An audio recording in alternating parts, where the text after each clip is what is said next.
El viento del desierto de Arizona azotaba como un látigo de fuego aquella tarde de 1887. Tomás Herrera, un ranchero mexicano de 32 años que apenas lograba mantener a flote su pequeño rancho al borde del río Gila, cabalgaba bajo un sol que parecía querer derretir hasta las piedras. Había perdido la mitad de su ganado en la sequía del año anterior y la otra mitad se la habían robado los cuatreros. Su esposa había muerto de fiebre 2 inviernos atrás, y su único hijo, Miguelito, de 7 años, esperaba en casa con la abuela, rezando para que el padre regresara con algo más que polvo en los bolsillos. Tomás no buscaba aventuras. Solo buscaba una vaca perdida que se había alejado del rebaño. Siguió las huellas hasta una grieta en la ladera del cañón que nunca había notado antes. La entrada era angosta, casi invisible entre los mezquites. Desmontó, ató su caballo y se adentró con la linterna de cebo en la mano. El aire dentro era frío, húmedo, y olía a tierra antigua y a algo más, a miedo. Entonces las vio. 2 mujeres apache, altas como pinos, encadenadas al fondo de la cueva. Sus cuerpos eran enormes, casi 7 pies cada una, pero no era solo el tamaño lo que helaba la sangre. Eran las cicatrices. Las cadenas de hierro oxidado les mordían las muñecas y los tobillos, y las heridas supuraban. Una de ellas, la mayor, tenía el cabello negro recogido en una trenza rota y los ojos encendidos de furia contenida. La menor, apenas una adolescente, temblaba con la cabeza baja, como si ya hubiera aceptado que la muerte llegaría pronto. Tomás retrocedió un paso. Había oído leyendas. Los ancianos decían que los antiguos Dine habían tenido guerreros gigantes, hijos de la madre tierra, guardianes de los lugares sagrados. Pero él siempre pensó que eran cuentos para asustar niños. Ahora los cuentos respiraban frente a él. ¿Quién eres?, preguntó la mayor en español con un acento duro como pedernal. Tomás Herrera, señora. Solo, buscaba una vaca. La gigante soltó una risa amarga que retumbó en la cueva. Una vaca. Y encontraste monstruos. No son monstruos, respondió Tomás sin pensar. Las palabras le salieron solas. Son personas. La menor levantó la vista por primera vez. Sus ojos eran del color del amanecer sobre las montañas. Nos capturaron hace 3 lunas, dijo con voz quebrada. Cazadores de Fort Boy. Dijeron que éramos especímenes. Que nos llevarían a una feria en St. Louis para exhibirnos como animales. Mataron a nuestro padre cuando intentó defender la cueva. Nos trajeron aquí para esperar el tren. Tomás sintió que el estómago se le retorcía. Había oído rumores de esos cazadores de rarezas que pagaban buen dinero por indios diferentes. Pero nunca pensó que llegaría a ver algo así con sus propios ojos. ¿Cómo se llaman?, preguntó, acercándose con cuidado. La mayor dudó, como si pronunciar su nombre fuera entregar una parte de su alma. Nisoni, dijo finalmente. Yo soy Nisoni. Ella es mi hermana Ski. Tomás miró las cadenas.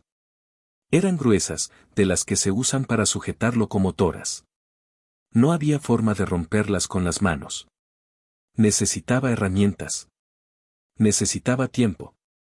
Y sobre todo, necesitaba decidir si valía la pena arriesgar todo lo que le quedaba por 2 desconocidas.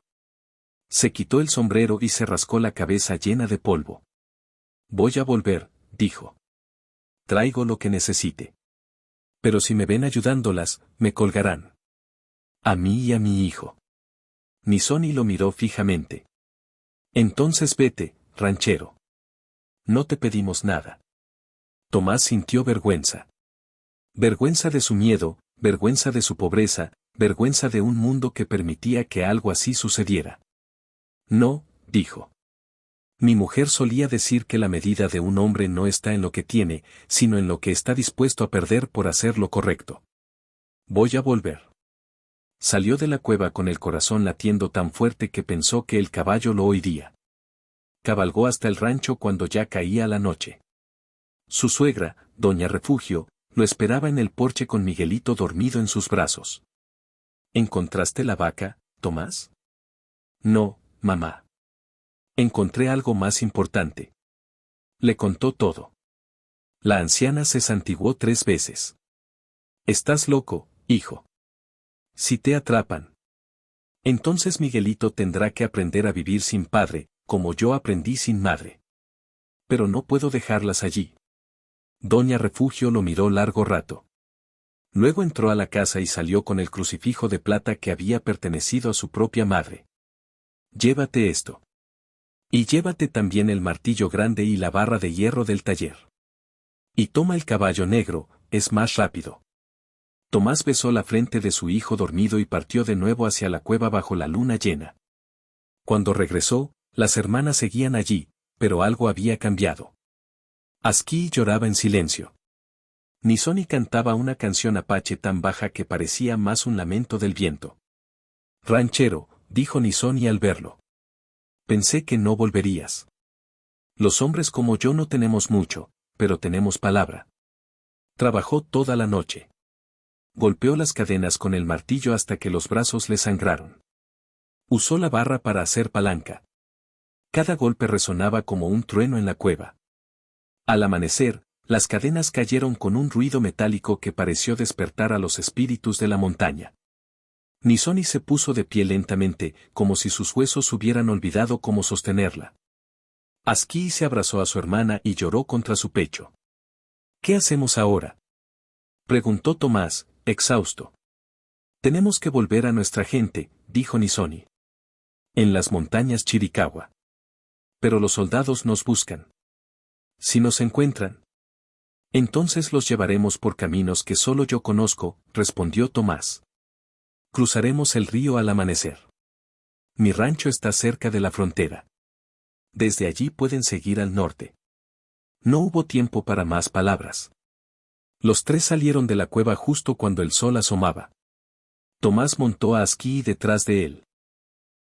Nisoni, a pesar de su tamaño, corrió al lado del caballo con una velocidad que parecía imposible después de tanto tiempo encadenada. Llegaron al rancho al mediodía. Doña Refugio les dio agua, frijoles y tortillas. Miguelito se quedó mirando a las gigantes con la boca abierta. ¿Son ángeles, papá? No, hijo. Son personas. Pero hoy están más cerca de los ángeles que nosotros. Descansaron apenas 1 hora. Luego Tomás ensilló 2 caballos más y les dio provisiones para 3 días. Sigan el arroyo hasta el paso del Águila Calva, les indicó. Allí encontrarán a los scouts de Victorio. Digan que van de parte de Tomás Herrera. Ellos los protegerán. Nisoni tomó las manos del ranchero entre las suyas. Eran manos enormes, pero temblaban. Nunca olvidaremos esto, Tomás Herrera. Tu nombre vivirá en nuestras historias. Asquí se acercó y, sin decir nada, abrazó a Miguelito. El niño se quedó tieso de sorpresa, luego sonrió. Cabalgaban hacia el norte cuando apareció el polvo en el horizonte. Una patrulla del ejército. 10 soldados a caballo, liderados por un capitán de bigote rubio que Tomás reconoció, el capitán Mallory, conocido por su odio a los apaches. Herrera, gritó el capitán al verlo. Sabíamos que alguien las ayudó. Entréguelas y tal vez te dejemos vivir. Tomás miró a las hermanas. Nisoni ya tenía una flecha en el arco que había encontrado en el rancho. Asquí empuñaba una lanza improvisada. No, dijo Tomás. Hoy no. Sacó su viejo rifle Winchester y se colocó delante de ellas. Váyanse, le susurró. Yo los detengo. No te dejaremos solo, respondió Nisoni. Pero Tomás ya estaba disparando. El primer tiro derribó al caballo del capitán. Los soldados respondieron. Las balas silbaban como avispas. Tomás sintió un ardor en el hombro, luego en la pierna. Cayó de rodillas, pero siguió disparando. Entonces sucedió lo imposible. Nisoni soltó un grito que parecía salir de la tierra misma. Un grito de guerra apache que había sido transmitido de generación en generación. Y de entre los mezquites, de detrás de las rocas, de los cañones cercanos, surgieron guerreros. Decenas de ellos. Chiricahuas que habían estado siguiendo la pista de sus hermanas perdidas. Habían visto el humo de la cueva, habían seguido las huellas. Y ahora estaban allí. La batalla fue breve y brutal. Los soldados, sorprendidos, no tuvieron oportunidad. El capitán Mallory intentó huir, pero una flecha de Nisoni lo alcanzó en la espalda. Cuando todo terminó, Tomás estaba sentado en el suelo, sangrando, con Miguelito llorando en sus brazos. Doña Refugio rezaba de rodillas. Nisoni se acercó y se arrodilló frente a él. Ranchero, dijo con voz quebrada. Nos salvaste la vida. Y ahora nosotros salvamos la tuya. Los apaches lo cargaron en una camilla improvisada y lo llevaron a su campamento en las montañas. Allí, una anciana medicina llamada Bini Edi curó sus heridas con hierbas y cantos. Durante 3 semanas, Tomás vivió entre ellos. Aprendió sus canciones, sus historias, su forma de ver el mundo. Una noche, alrededor del fuego, el jefe Naiche le habló. Tomás Herrera, tú no eres apache de sangre, pero hoy eres apache de corazón. Te damos un nombre, Taai-Lei, el que camina entre 2 mundos.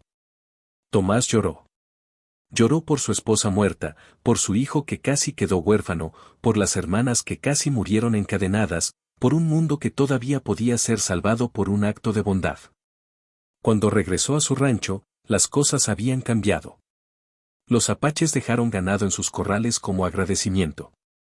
Los vecinos, que antes lo miraban con desconfianza por ser mexicano, ahora lo saludaban con respeto. La historia corrió como pólvora, el ranchero pobre que liberó a las gigantes y desencadenó una guerra que, paradójicamente, trajo paz. Porque después de esa batalla, los chiricahuas y los rancheros de la zona hicieron un pacto. Nunca más se atacarían entre sí. Los soldados de Fort Boe recibieron órdenes de no cruzar ciertas líneas. Y durante años, el río Gila fue un lugar donde mexicanos, apaches y anglos compartían el agua sin derramar sangre. Años después, cuando Miguelito ya era un hombre, llevó a sus propios hijos a la cueva donde todo comenzó. Allí, tallada en la roca, estaba la marca que Nisoni había dejado, un corazón atravesado por una flecha y debajo, en español y en apache, las palabras. Un hombre pobre dio todo lo que tenía. Y con eso, salvó a un pueblo. Y cada primavera, cuando florecen los mezquites, los niños de 3 culturas diferentes juegan juntos en el rancho Herrera, contando la historia del día en que un ranchero encontró a 2 hermanas gigantes encadenadas en una cueva, y lo que hizo después no solo desencadenó una guerra, sino que plantó la semilla de una paz que duró generaciones. Porque a veces, una sola chispa de bondad es suficiente para iluminar incluso el desierto más oscuro. Y en los corazones de quienes escuchan esta historia, queda la certeza de que no importa cuán pequeño te sientas, cuán pobre, cuán solo, siempre hay espacio para un acto de valentía que cambie el mundo. Siempre.